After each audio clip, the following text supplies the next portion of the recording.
Okay, so our last guest speaker is considered one of the greatest specialists in the 15th and 16th century Italian art history, being chief curator and director of the Institute of Art History at São Paulo Museum of Art. Currently, Professor Dr. Luiz César Marques Filho is a professor at the Institute of Philosophy and Human Science, IFISH, at Unicamp, where he also founded the graduate program in art history. However, today, Professor Marques will speak about one of his other lines of research that is as interesting as the one previously mentioned, and of utmost importance, socio-environmental crisis. In this research line, Professor Marques analyzes Earth's planetary boundaries, indicators such as climate change, biodiversity loss, land and freshwater use, chemical pollution, biosphere and soil degradation, as well as the socioeconomic activities that are susceptible to monitor those boundaries. And now, without any further ado, please welcome Professor Luiz Marques.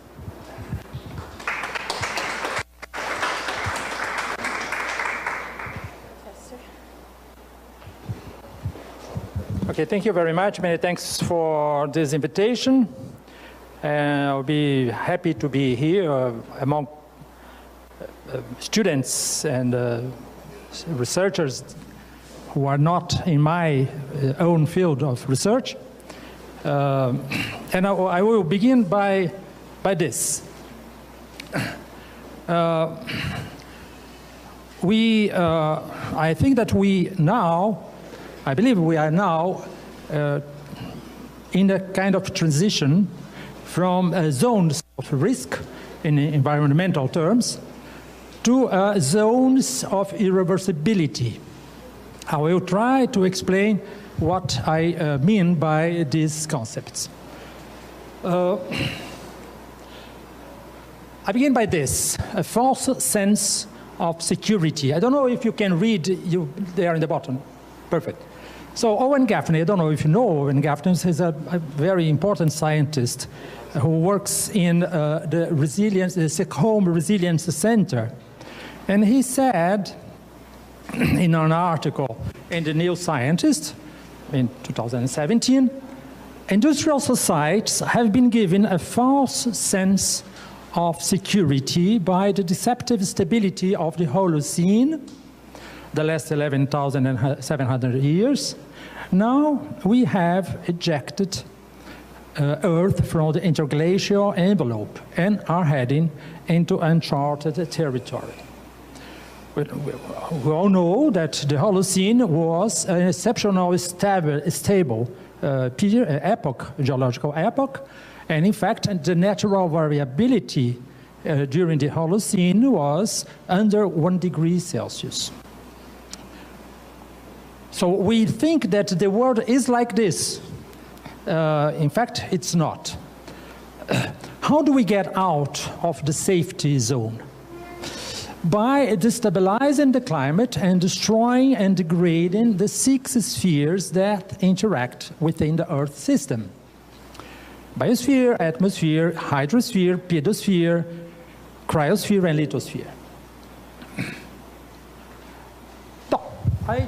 I'm talking exactly about this Stockholm Resilience Center. You know, probably you know that in 2009, his director, Johan Rögström, published an article in the magazine Nature, and the journal Nature, A Safe Operating Space for Humanity, in which he proposed the existence of 9 planetary boundaries, from which 4 already crossed in 2015. In 2009, there were only 3 boundary crossed, and 3 zones. In 2015, another scholar, Will Stephen, from Australia, but also belonging to the Stockholm Resilience Center, published an article in the journal Science called Planetary Boundaries, Guiding Human Development on a Changing Planet, in which he proposed this scheme, this figure.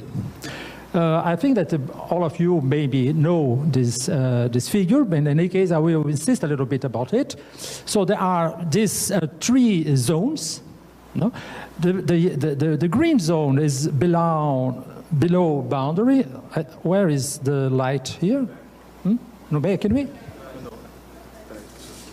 Esse aqui está. You know, the below boundary, which is safe. And the yellow circle, or the yellow zone, is a zone of uncertainty, which is characterized by increasing risk.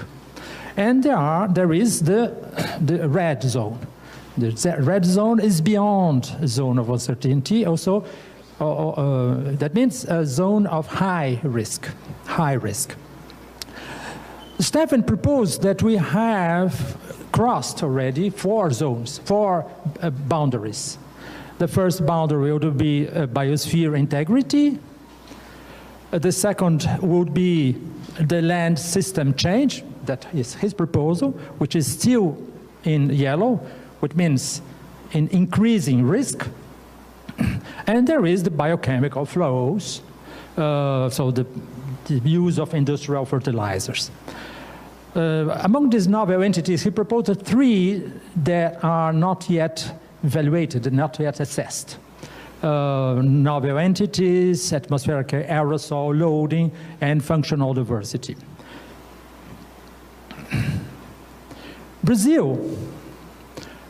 These 4 cross-planetary boundaries are directly linked to global agribusiness, with emphasis on Brazil. So there is a link, a direct link between our agricultural model and the use of fertilizers in a level of high risk. Of course, loss of biodiversity, a level of high risk, and in levels of increasing risk, we have climate change and deforestation, or land use change, to be more elegant than deforestation. So let's recapitulate. We have 3 zones. A zone of security, below risk, a zone of uncertainty, increasing risk, and a zone of high risk, beyond uncertainty. The guiding hypothesis of what I have to propose here, I would like to propose here to you, is that we are entering a zone of irreversibility. We are at the threshold of, in at least 2 cases, we have already entered a zone of irreversibility, of environmental degradation, defined by 3 characteristics. The crossing of tipping points, the increasing influence of feedback loops, triggering an accelerated or abrupt transition towards another state of balance of the climate system and or ecosystems. So this figure is very self-explained, you know, the idea of a positive feedback loop. You have initial change, you have a climate warming. This climate warming trigger an increase in atmospheric water vapor, which increased greenhouse trapping of radiation, which leads to an increased warming, and this is kind of a vicious circle. This is a feedback loop.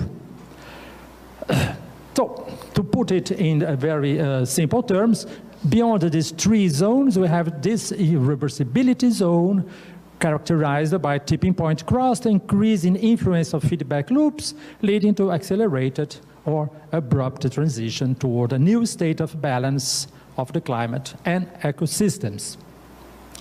What's a tipping point? Just in order to make it very clear, tipping points have been defined as critical points in forcing or some feature of a system at which a small perturbation can qualitatively alter its future state. So there are 4 combined types, no, of disturbance leading to a tipping point. One is the amplitude. So greater deviations of the natural variability of the Earth system. The second is the longer duration of these anomalies. The third is the area. Larger extensions affected by the anomalies, and finally the frequency, or shorter intervals between anomalies. If we continue on our current path, the question is not whether, but when we will enter the zone of irreversibility towards a social and environmental collapse. I think the scientific consensus suggests that we will be entering during the next 30 years or 35 years. Two tipping points are already crossed. One is global warming.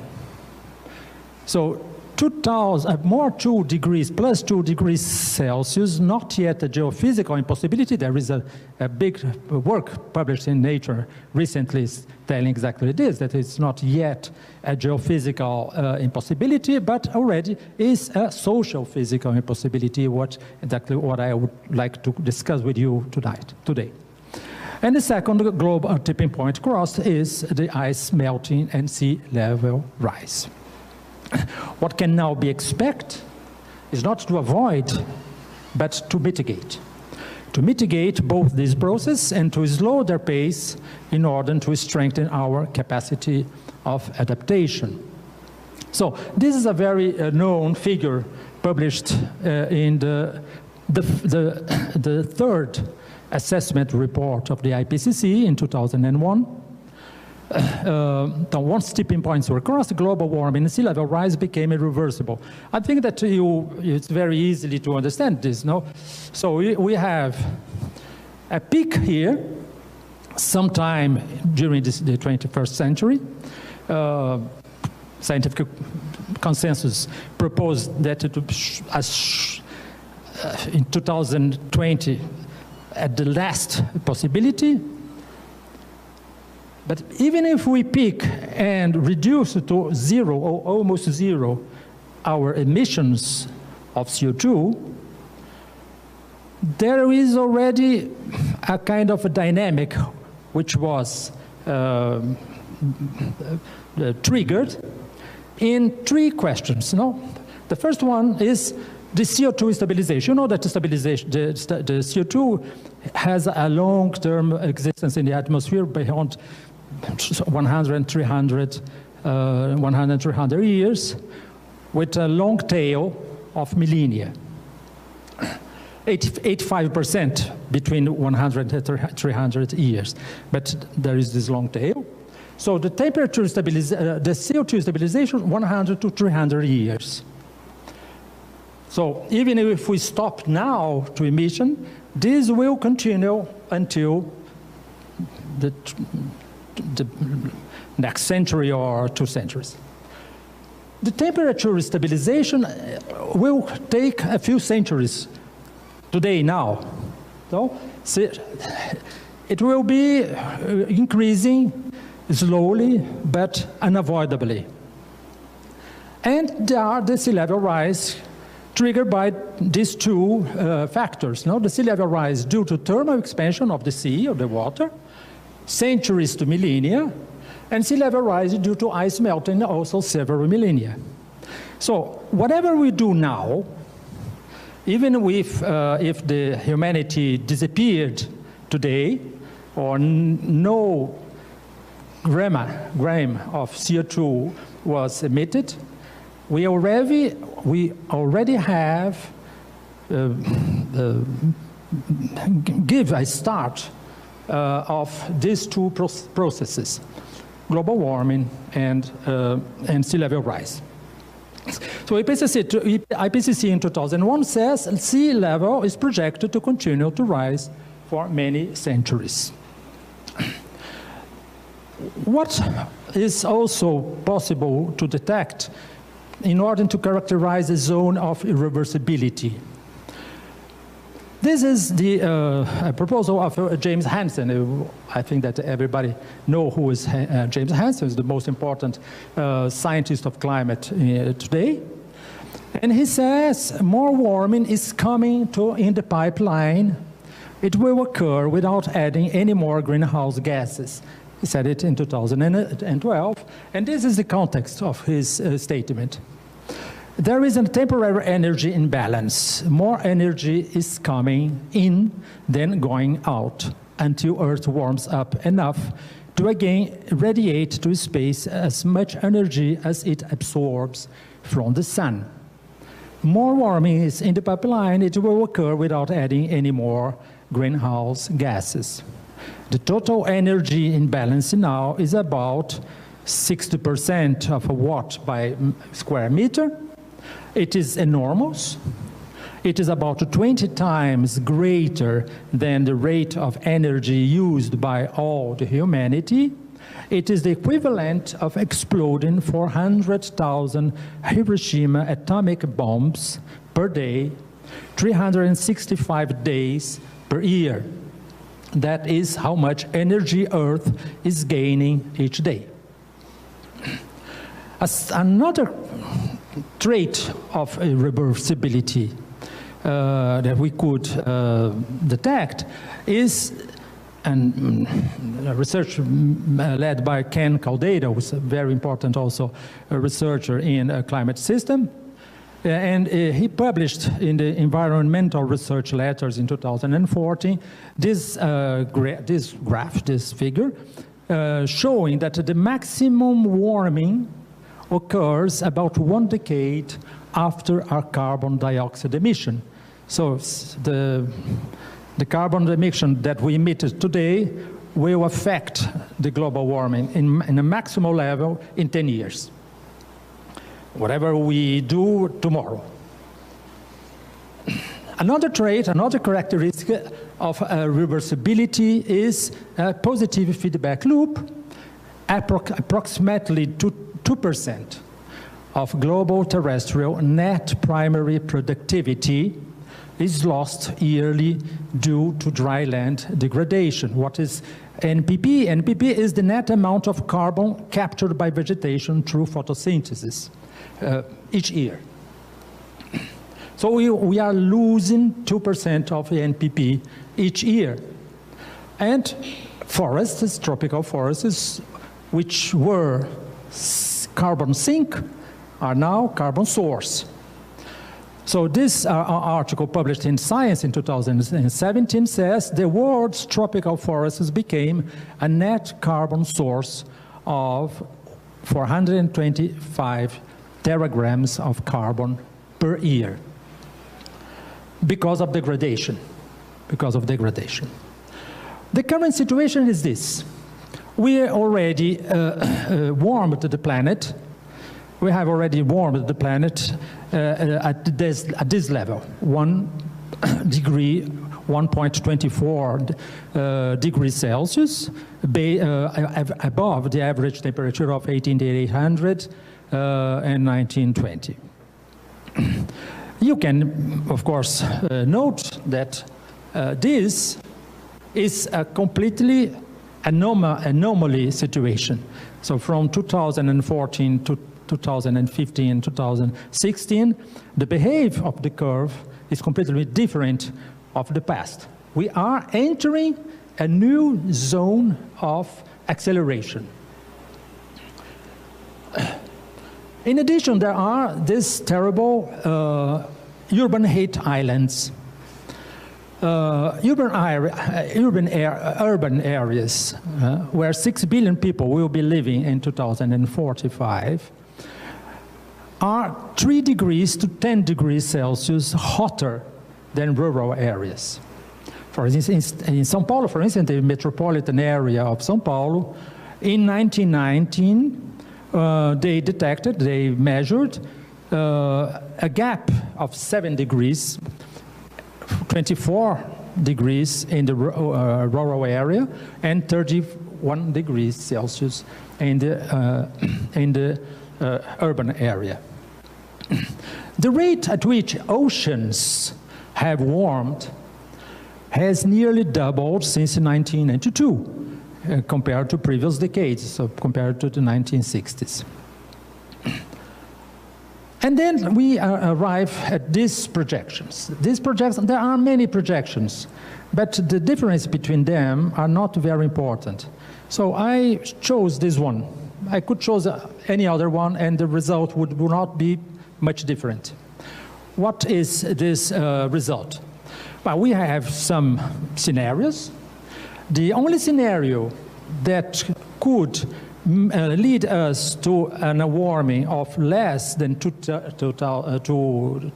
degrees Celsius suppose a kind of geoengineering, so to capture CO2 from atmosphere by some technology that we don't have yet, at least don't have at the scale needed to do it. So we have to see, we have in 2016 emitted 53 gigatons, it's a billion of tons of CO2 equivalent of greenhouse gases. And in order to capture 53 billion tons, there is not with the current technology that we could do it. And we don't know at all what the consequences would have this kind of operation in the atmosphere. So we can, at the present moment, we can exclude this path. This path is impossible now. So we have to understand that 2 degrees Celsius, unless we have some really breakthrough leap in terms of technology, and we are not anymore able to stay below 2 degrees Celsius. The second scenario are this scenario, the current policies and the pledges. The pledges, of course, of the Agreement of Paris 2015. If these pledges, all these pledges made by all countries were perfectly honored, we should have, by 2100, 2.6 to 3.2 degrees Celsius above the pre-industrial period. But the current policies, so what we are doing, really, the governments are doing right now, after having signed what he promised to do, what they really are doing, lead us to 3.1 to 3.7 degrees Celsius above the pre-industrial average. And if we continue to do what we were doing until now, well, we are really in a bad situation, to say the least. So we go to more than 4 degrees Celsius. What does it mean? Well, before this, let us show what the average of the MAT, Climate Action Tracker, and so the UNEP, no?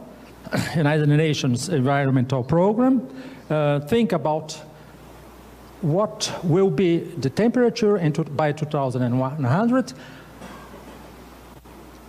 with the NDCs, with the pledges made by the governments. 2.7 to 5.2 by 200 at the end of the century. So let's see the categories of global warming risk above the pre-industrial period, of course. More than 1.5 degrees Celsius are considered dangerous and is already unavoidable. More than 3 degrees Celsius is considered by these scholars, Yang Shu and this name which is impossible to pronounce, catastrophic. And more than 5 degrees Celsius is considered unknown, meaning beyond catastrophic, implying beyond catastrophic, including existential threats. Let's see a little bit more closer what does it mean a catastrophic heating. This implies last century of our century will be the last century of tropical forests and the conversion into savanna of what is left of the Amazon rainforests by the combined action of droughts and fires with additional release of CO2 into the atmosphere. James Hansen in 2007 stated 3 degrees Celsius would lead us to a precipice of a great tipping point, beyond which there is a high probability of a transition to even higher average temperatures, positive feedback mechanisms independent of human action. 3 degrees Celsius implies adverse impacts on crop yields. In case of Brazil, you see here Brazil is in red. The more you go to red, the worse it is. It would imply minus 50% of the crop yields in Brazil and Argentina. Also in the States, North Africa and China, India, etc. Of course, there would be improvements in Siberia and Canada, but nobody is living there. So there's not much help about this. Let's try to understand what would be 4 degrees Celsius. So 4 degrees Celsius is what we will be if we continue our current path. This is a report made by the Potsdam Institute for Climate Impact Research and Climate Analytics in November 2012 to the World Bank. The director, the president of the World Bank at that moment was, I think that he's still now, is Jim Yong Kim. And in the presentation, he writes, "It's my hope that this report shocks us into action. I hope it causes us to work with much more urgency." This idea of the sense of urgency is, I think, exactly what is lacking now. So Kevin Anderson of the Tyndall Institute says, "There is a widespread view that a 4 degrees Celsius future is incompatible with an organized global community. It's likely to be beyond adaptation. It's devastating to the majority of ecosystems and has a high probability of not being stable," meaning 4 degrees Celsius would be an interim temperature on the way to a much higher equilibrium level. Let's focus a little bit on Brazil. In Brazil. Well, Brazil today is wonderful because we are maybe the only country, or among the only very few countries, that managed to have absolute negative decoupling. What means is that the GDP decreased and the greenhouse gases increased by 8.9%. This is really an achievement in 2016 compared to 2015. Because of deforestation, because of droughts, because of wildfires, etc. This is SEG, you know, the Sistema de Estimativas de Emissões. What did it mean in terms of projection? Carlos Nobre, José Marengo, Wagner Soares, the most important scientists of the INPE, you know, National Institute for Spatial Research.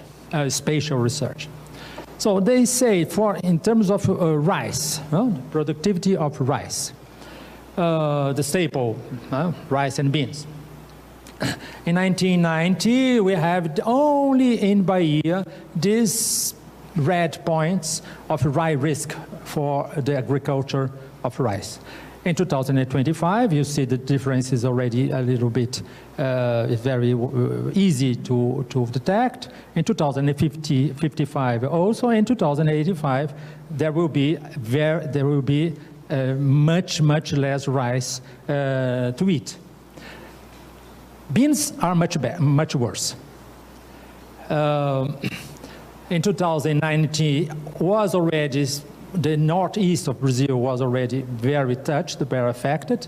But in 2055, we have it will be a kind of luxury food, rice and beans. The same Carlos Nobre, the same article, no, another article, Riscos de Mudanças Climáticas no Brasil e Limites de Adaptação, in 2016, said the probability of extreme heat in Brazil is higher and occurs earlier in time, circa 2040, in RCP, representative concentration pathways, 8.5 degrees watts by square meter, the worst scenario. The chance to reach a heating higher than 4 degrees Celsius is high in the century in Brazil. And you see here that the question is, whatever we do now, we are here 2020, whatever we do now, if we emit a lot or if we emit much less, the consequence is there is no difference in consequence in the next 10 years.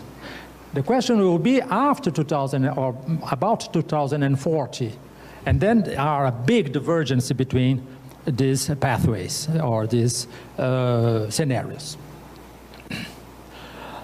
O relatório de avaliação nacional do painel brasileiro de mudanças climáticas, is PBMC, signed by 345 scientists, is very well known, are published by the Journal of FAPESP, etc., etc. Just in order for you to remember, if you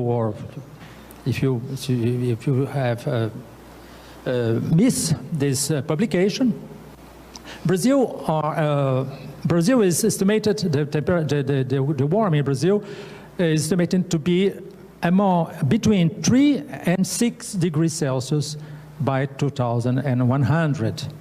With this kind of variations, the Amazon more 5 degrees in summer and 6 degrees in winter, Caatinga more 3.5 in summer and 4.5 in winter, with less rain, except in the south.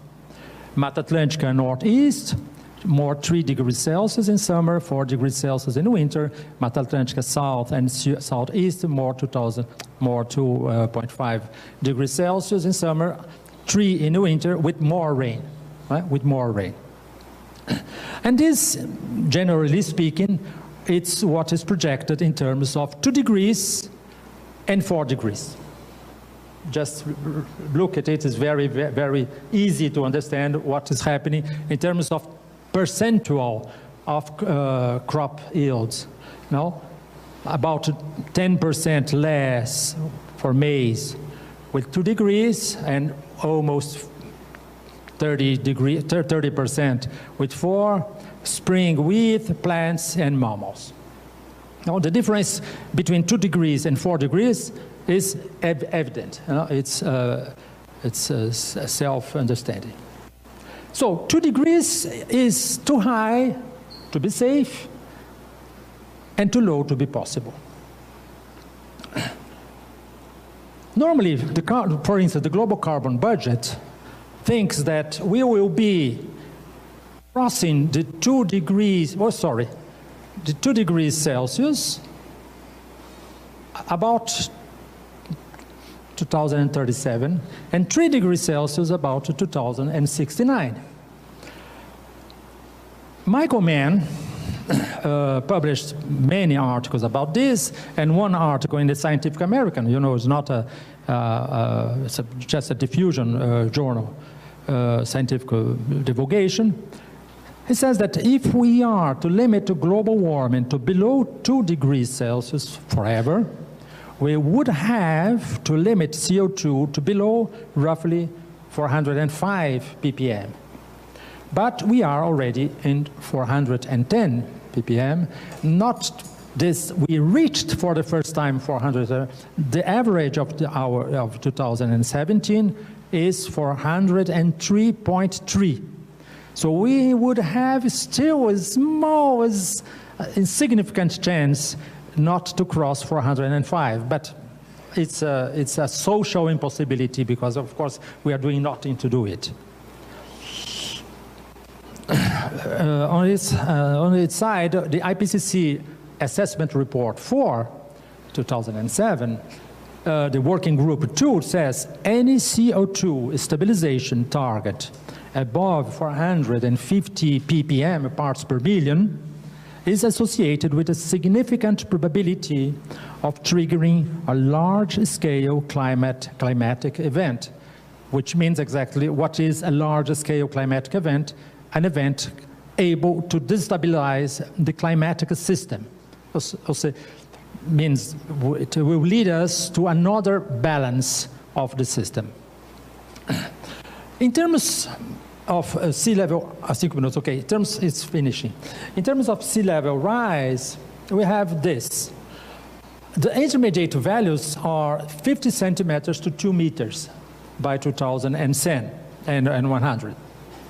And the Quinday, who is the co-director of the IPCC AR5, the assessment report 5, says, as the ocean warms and glaciers and ice sheets reduce, global mean sea level will continue to rise, but at a faster rate than we have experienced over the past 40 years. This is another trait of a zone of irreversibility.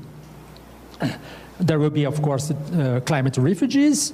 Now, more than half of the world's largest cities are on the coastline. So you can imagine what will be represent this phenomenon. And the scientific consensus on the current situation in 2013 was Earth is rapidly approaching a tipping point. Human impacts are causing alarming levels of harm to our planet. The evidence that humans are damaging their ecological life support systems is overwhelming. Human quality of life will suffer substantial degradation by the year 2050 if we continue on our current path. Kevin Anderson in 2017 says we are knowingly meandering into a failed future. Conclusion. Pull the emergency brake. There is a strong scientific consensus that we are in a high-risk zone and are about to cross the boundaries of a zone of irreversibility, 2020, 2030, maybe 2050, in the climate system. Once this limit is crossed, our ability to deal with the physical processes unleashed by human activity decreases dramatically. To avoid any extremes, a social and environmental disaster in the horizon of the next decades, 3 conditions have to be satisfied. 1, admit the extreme gravity of the environmental crisis. 2, immediately decrease human pressure on ecosystems. The economy is a subsystem of ecology, not the opposite. 3, take democratic control of strategic investments, conditioning them to the satisfaction of the previous item. This is not happening. Atmospheric concentration of GHG continue to increase and show no signs of reaching a peak in the short term or even in the discernible future. Like this, you can see very clearly, there is an acceleration in the 21st century. I will not stay here much longer. And there are 3 years to safeguard our climate. This work was written by Nature, published by Nature, and by these most authoritative scientists now in the world, Hans-Joachim Schellenhuber, Stefan Rahmstorff, Johann Rockström, etc. So capitalism is necessarily an expensive system. Therefore, it's necessarily unsustainable in a finite world.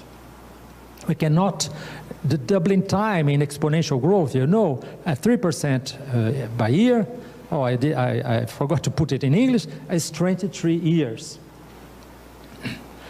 The unprecedented concentration of income and power in the hands of corporate networks slows or blocks all concerted political action to reverse environmental degradation. The richest people, the richest people in the world emit, the 10 richest people emit 49%. The poorest 50% emit only 10%. So it's not humanity. It's some slice of a kind of a slice of humanity, a very small slice of humanity, who is the culprit of this situation. And I finish with this.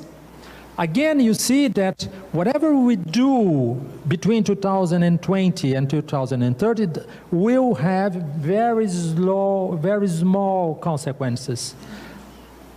But take a look what will happen after. This is exponential. The same thing here. There is a slow start. You know, there is a slow start in the low scenario. Look, between 2020 and 2029. Low scenario, medium scenario, and high scenario, they're almost the same thing between 2010 and 2029. But if you look at 2090 or 2099, you see the difference. So the question is exactly this. We are not being aware enough of what we are facing now in the midterm, in terms of what you young people will face during the course of your lives. Thank you.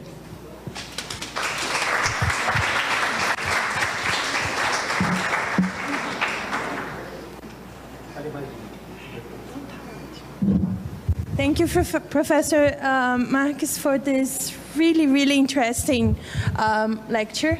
I myself have tons of questions, but I don't think we'll have time for all my questions. But if you guys do have a question, please ask him.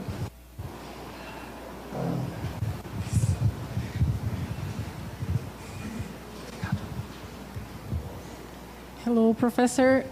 Thanks very much. It was really nice, your presentation. And you said that our system, like our economic system... I'm not hearing you very well, sorry. Okay. Let me I will try like that. I think it's better. Yeah. Go ahead. Yes.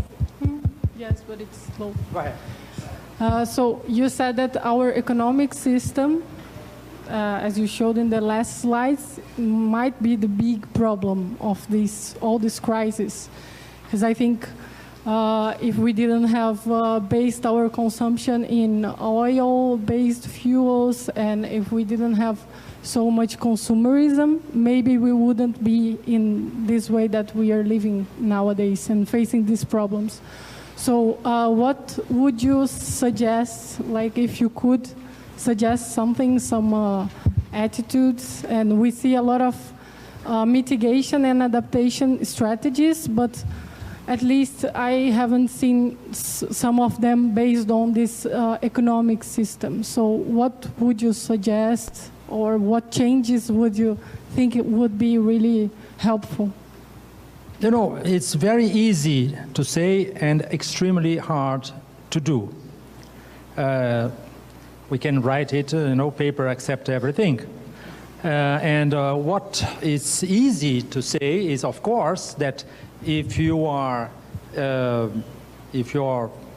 environmental footprint is too high, you have to go down. So you have to change completely your pattern of consumption. Not for the 50% poorer, but for the 10% or the 20% richer. The question is, of course, that this 20% richer are in charge. And they are not really willing, to do it. Of course, the opposite. They are very well prepared to resist to this kind of need. They have all the means, they have the press, they have the ideology of progress and growth, etc., etc.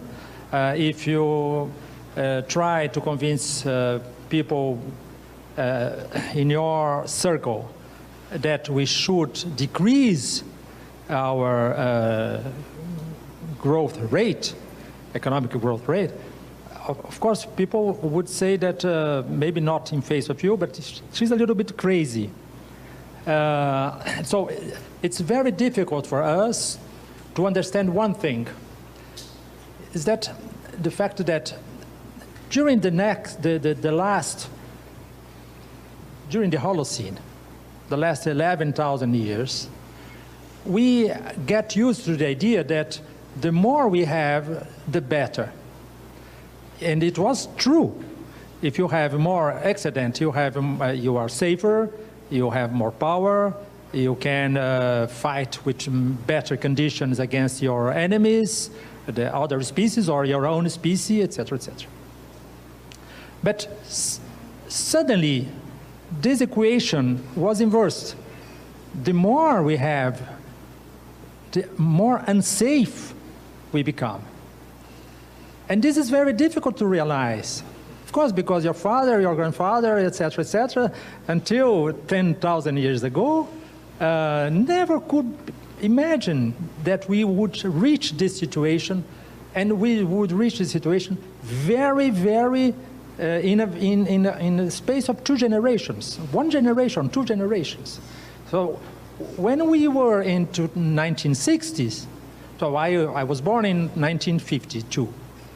So if someone never could imagine that we will reach this situation in the space life of 1 generation, of 1 life. But we are already, there is something that is very important to understand, that there is one thing, it's called scientific consensus. And this scientific consensus is more solid, is more consolidated now than ever. But he is not fixed. He's moving. But he's moving to worse scenarios. For instance, the idea that the IPCC talked until 4 years ago that we would reach 1 meter of sea level rise. Now, the NOAA, the National Oceanic and Atmospheric Administration of the States, was telling 2 meters. But now, recently, they are telling 3 meters. Because the situation is becoming more and more extreme.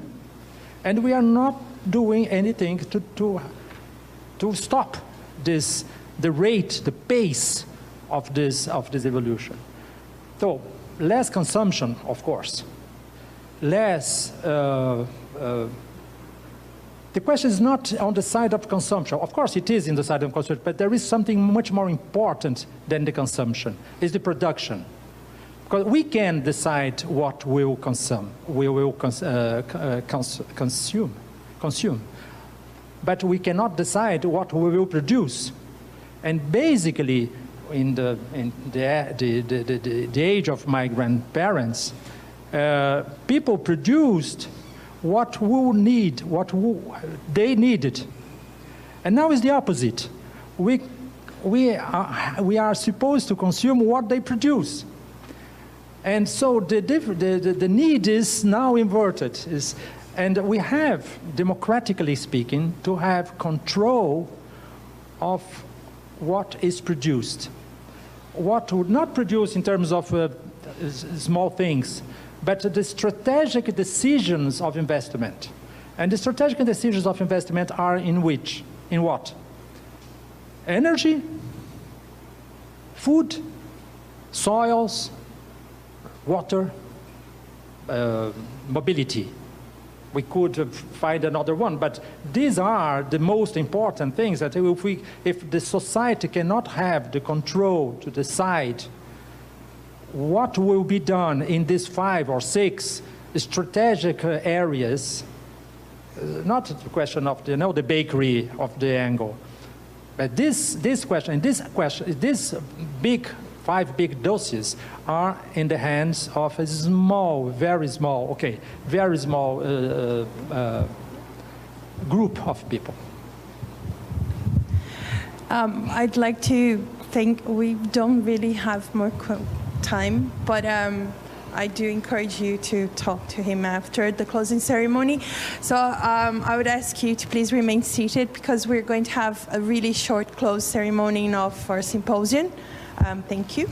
Wesley.